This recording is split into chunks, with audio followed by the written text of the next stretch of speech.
It is a great pleasure to welcome to Cinema Showcase right now the very fine actress DANA DELANY. Thank you so much for taking this time out. Good to see you. Thank you. First of all, my congratulations to you on this film. House Sitter is such fun, and to see it in an audience filled with people who are obviously enjoying it too. Mm-hmm. Well, that just sort of gives it an extra fill. Yeah. It's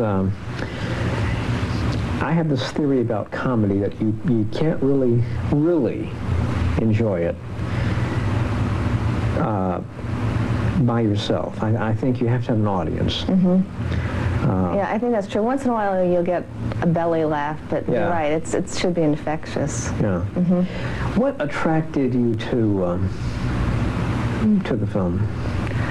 I know the salary was probably good, but... No, not really. Wasn't it? I think it was the people involved. Yeah.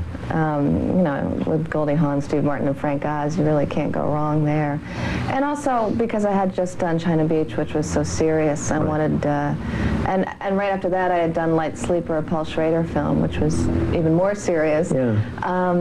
I wanted to do something light and fun. Now, it's obviously impossible for anyone to, I think, talk to you and not mention China Beach, because the series was so beautifully done and so intense in many ways, and covered so many areas of the experience. I think of a non-cliched way to ask this question. Did you learn anything about the war from the series that perhaps you didn't know, other than statistics and so forth? Mm-hmm. Did it give you an insight into... Oh, yeah. I was raised with the mindset coming from where I did, which was, you know, kind of upper middle class liberal background, that the war was a bad thing, and that the people who went there, you know, were not the type of people that I would hang out with, you know. And I just feel such compassion for those people, and especially the nurses who really taught me compassion. I never really believed in altruism before, and I do now. Right. And I tell you, it's so ingrained in me now that when I read something about Vietnam, I immediately get tears to my eyes. It just has become a part of me, and it will always be there. Yeah, it's interesting. We're doing this this talk in Boston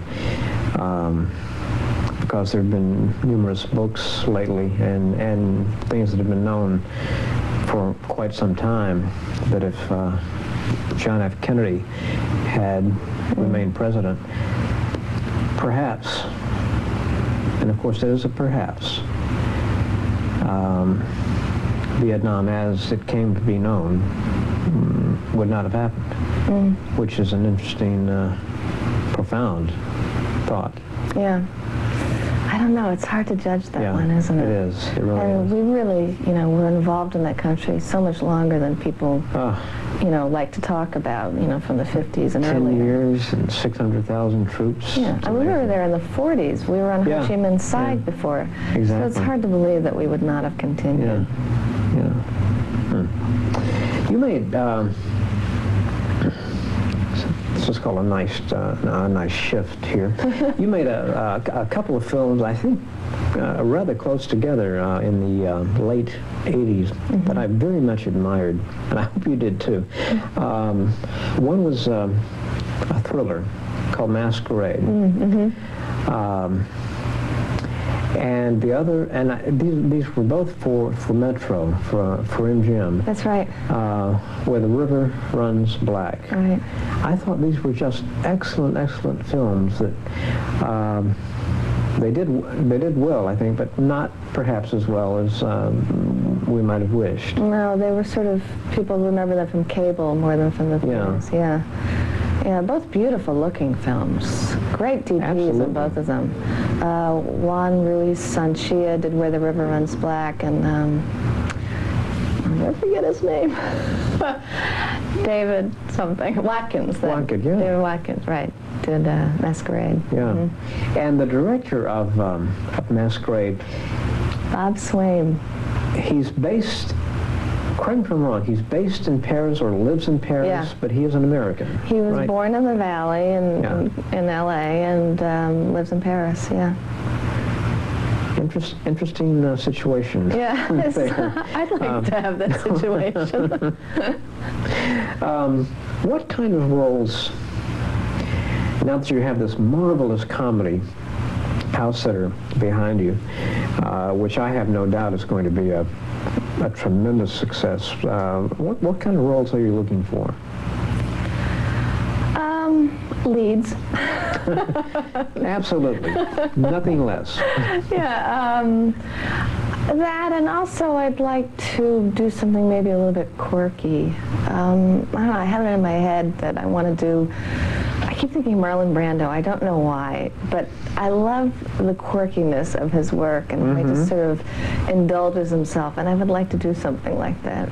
Not be such a type or be so Right. straight or something. Well, Brando seems to be getting back into films, so Yeah. who knows? Yeah. Who knows? Well, certainly look forward, truly, to our next talk. And as I've indicated, I think you'll have great success with House Sitter. It's a funny film with a great background, wonderful stars, and it's one of those films you like to think can't miss. I hope you're right. Right. Dana, thank you so much for taking this time. Thank you.